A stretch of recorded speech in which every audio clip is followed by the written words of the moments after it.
अस्सलाम वालेकुम नाज़रीन, आप देख रहे हैं CBN न्यूज़ और मैं हूं जुनैद खलील।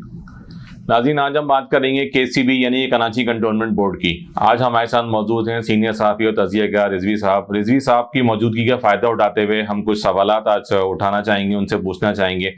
सबसे पहले तो सर मैं आपसे ये पूछना चाहूँगा, कराची कंटोनमेंट बोर्ड की तारीखी हैसियत क्या है, और साथ साथ इस पर भी एक नज़र डालिएगा कि कराची कंटोनमेंट के जो मसले मसाइल और परेशानियाँ दरपेश हैं, इसके हवाले से आप क्या कहते हैं। और साथ सर एक मसला और भी है यहाँ पर कि जो अवामी नुमाइंदे हैं वो स्टिल जो हैं वो परेशानी से जो है दो चार हैं। ऐसी क्या वजूहात हैं जो बोर्ड से बारहा वो शिकायतें कर रहे हैं। कराची कैंटोनमेंट बोर्ड जो है ये तारीखी अहमियत का हामिल है।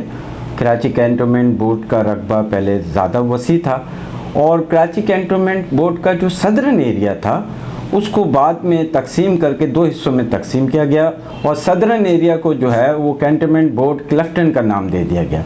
सहूलत के दौर में 1981 में डिफेंस हाउसिंग अथॉरिटी जो थी उसको क्लफ्टन कैंटोनमेंट बोर्ड के हवाले कर दिया गया, उसके अंडर में कर दिया गया।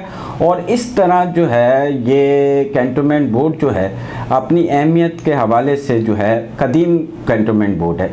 कराची में 6 कैंटोनमेंट बोर्ड्स हैं जिनमें कराची कैंटोनमेंट बोर्ड की अहमियत सबसे ज़्यादा है।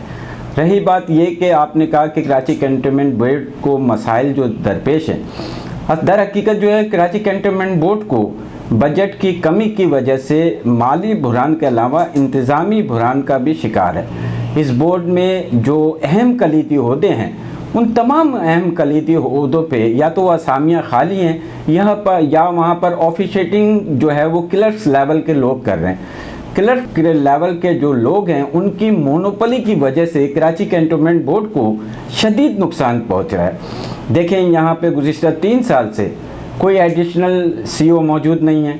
इसी तरह जो इदारे की बैकबोन होता है वो रेवेन्यू डिपार्टमेंट होता है। बदकिस्मती से कराची कैंटोनमेंट बोर्ड में रेवेन्यू सुपरिटेंडेंट मौजूद नहीं है। सोने पे सुहागा कि यहाँ पर अकाउंटेंट की असामी जो है वो उसको ऊपर भी एक ऑफिशिएटिंग LDC क्लर्क्स हैं सईद साहब, वो उस अकाउंट को डिपार्टमेंट को देख रहे हैं। कराची कैंटोनमेंट बोर्ड के अंदर जो ऑफिस सुपरिटेंडेंट हैं वो भी गार्डन के शोबे से वाबस्ता हैं और मतलब वो उसको ऑफिशिएटिंग देख रहे हैं। यहाँ पर लैंड सुपरिटेंडेंट के जो फ़राइज़ अंजाम दे रहे हैं अनीस, हैरान कुन बात यह है कि ये एक ट्रेसर है। एक ट्रेसर जो है वो गुज़िश्ता 30 साल से यहाँ अपने ओहदे पे तैनात है। ये साहब सिर्फ एक दफ़ा तबादला हुए और ना जाने वो कौन सा सिस्टम है जिसका ये पार्ट है जिसकी वजह से ये इस सीट पे बरजमान है।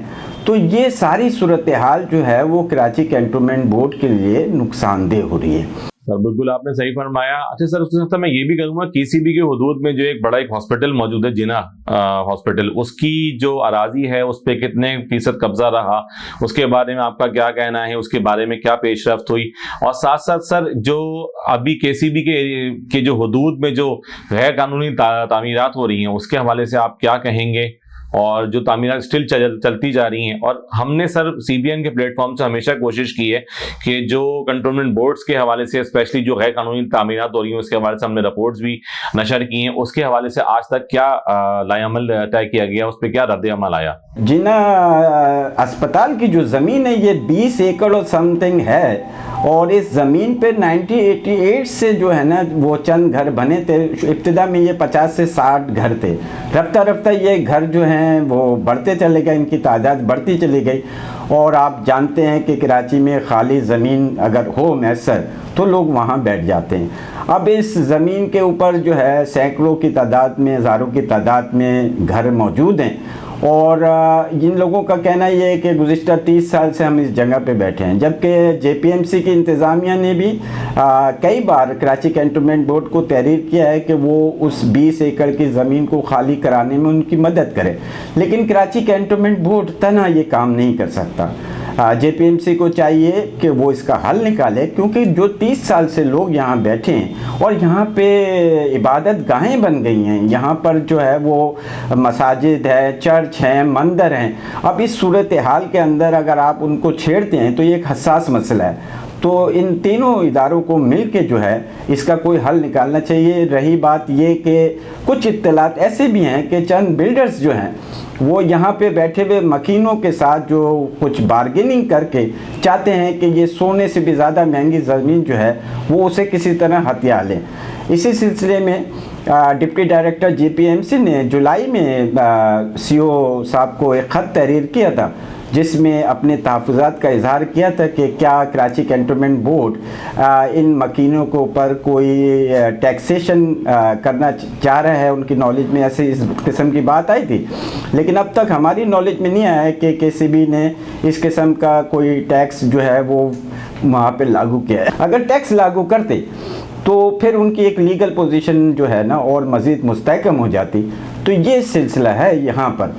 रही बात ये कि आपने कहा कि अवामी नुमाइंदों को गिले शिकवे, हकीकत ये है कि कराची कैंटोनमेंट बोर्ड में 10 माह में 3 मीटिंगें हुई हैं। इन 3 मीटिंगों में अवामी नुमाइंदों की जानिब से जितने भी तरक्याती प्रोग्राम्स तजवीज़ किए गए और जिनकी मंजूरी दी गई, अवामी नुमाइंदों का ये कहना है कि अब तक जो है उनके 75% काम जो है वो पेंडिंग पड़े हैं और सिर्फ 25% काम जो है हुए हैं। अवामी नुमाइंदों का ये कहना है कि अलबत्ता उन्हें इलेक्ट्रिक के हवाले से लाइटिंग्स वगैरह जो है वो फराम की गई हैं बोर्ड की तरफ से, तो ये उनका एक गिला शिकवा बनता है। मेरे ख़्याल में जो ही माली बुहरान पे काबू पाते हैं सीओ साहब तो वो इन अवामी नुमाइंदों की जो शिकायत है उसका अजाला इंशाल्लाह ज़रूर करेंगे। रही बात ये कि इस इंतज़ामी अमूर को सही कैसे किया जाए। देखिए, तन्हा कोई आदमी भी ना कुछ नहीं कर सकता। सीओ मंसूर आलम ने इस रेन इमरजेंसी में 24 जून को ये स्पेल शुरू हुआ है रेन का, 24 जून से टिल डेट तक जो है मंसूर आलम ने शब व रोज़ मेहनत की है। इससे कोई इनकार नहीं कर सकता कि उन्होंने मेहनत नहीं की। उन्होंने सैकड़ों जगह का दौरा खुद किया, न सिर्फ वो मौके पे पहुँचे बल्कि उन्होंने वहाँ से अहकामात भी सादिर किए और फौरी तौर पे अब तो उन्होंने एक रेन इमरजेंसी कमेटी जो है वो तश्कील दी है। ये 12 रुकनी रेन इमरजेंसी जो है कमेटी, ये मुदस्सर शरीफ की सरबराही में काम कर रही है और फौरी तौर पे जो भी प्रॉब्लम्स आता है इलाके में उसको मदद उसे पे बेहतर करने के लिए ये कमेटी जो है वो मुतहरिक है। रही बात ये कि CBN ने जो रिपोर्ट्स नशर की उसका क्या हुआ, तो मैं आपको बता दूं कैंटोनमेंट बोर्ड न्यूज़ टीवी का ये काम है कि वो इलाके में जो भी बोर्ड्स के हदूद में नाजायज़ तामीरात हो रही हैं या कोई काम कवायद व ज़वाबित के ख़िलाफ़ हो रहा है उससे पॉइंट आउट करें। हमारा काम पॉइंट आउट करना है। सो हम सीओ साहब की नॉलेज में बज़रिया तहरीर और बज़रिया अखबारात और बज़रिया CBN चैनल जो है वो तमाम चीज़ें ला चुके हैं। CBN ने जितनी भी रिपोर्टें दी हैं हमें उम्मीद है कि सीओ साहब जो है वो उसे प्रायोरिटीज़ देंगे और उस मुश्किलात का हल निकालेंगे।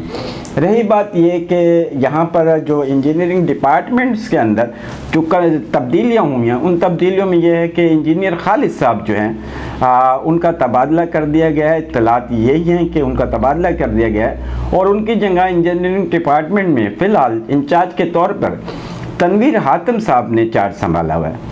ये वही तनवीर हातिम है जो पन्नू आकिल से शुरू में जुलाई में उनका तबादला CBF कर दिया गया था, लेकिन CBF के इंजीनियरिंग डिपार्टमेंट के असर रसूख की वजह से उन्होंने महसूस किया कि तनवीर हातिम शायद उनकी राह में एक रखना होंगे, लिहाजा उन्होंने वहाँ से उनका तबादला जो है वो कराची कैंटोनमेंट बोर्ड करा दिया है। तो इस तरह जो है तनवीर हातिम अब इस सीट पे हैं। हम देखते हैं कि CBN ने 256, 128, 82 बाड़ा markets, handicraft buildings, Jeddah centre, ये तमाम चीज़ें जो पॉइंट आउट की हैं कि वो इस सिलसिले में क्या करते हैं। कच्ची आबादी के अंदर जो है वो नाजायज़ तामीरात का सिलसिला कराची कैंटोनमेंट बोर्ड के अंदर जारी व सारी है और इसमें जो ये लैंड सुपरिटेंडेंट हैं अनीस साहब, ये जो इमारतें तामीर हुई हैं दर्जनों के हिसाब से, इसके अंदर जो है वो लैंड सुपरिटेंडेंट अनीस साहब का जो है उनकी जो है बहुत हिस्सा है और हम रिक्वेस्ट करते हैं कराची कैंटोनमेंट बोर्ड के CEO से कि वो कच्ची आबादी में ये नाजायज़ तामीरात और बुलंद व बाला इमारतों की तामीरात का नोटिस लें, क्योंकि इनमें नाक़ुस मटीरियल इस्तेमाल हुआ है जो किसी भी वक्त जो है किसी बड़े हादसे का सबब बन सकता है। नाज़रीन, हमारे साथ मौजूद थे सीनियर सहाफ़ी और तज़कियाकार रिजवी साहब। इंशाअल्लाह फिर मुलाकात होगी अल्लाह ने के बाद।